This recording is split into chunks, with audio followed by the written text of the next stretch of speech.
Hello friends, welcome to my YouTube channel. So today in this video I am going to show you how to change the keyboard language in this device. First of all, open the keyboard. Now you can see in this device only the English language is here. So let me show you how to change the keyboard language. So here you can see the settings icon. This is for the keyboard settings. Tap on this one. Then tap on the option language.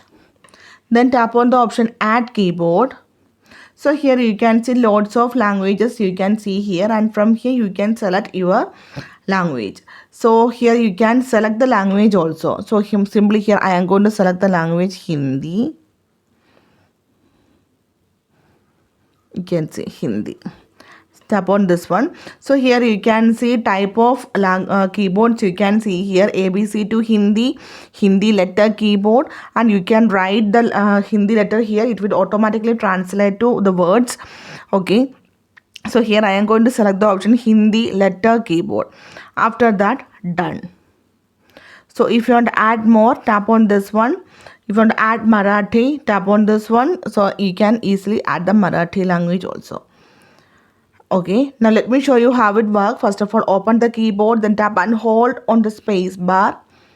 Now you can see the added languages you can see here, and from here you can easily select the language.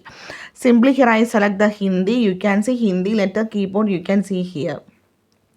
If you select the Marathi, you can see Marathi letter keyboard you can see here. So simply in this way you can change the keyboard language in this device. So hope you guys enjoy this video. Thank you for watching. Thank you. Bye-bye.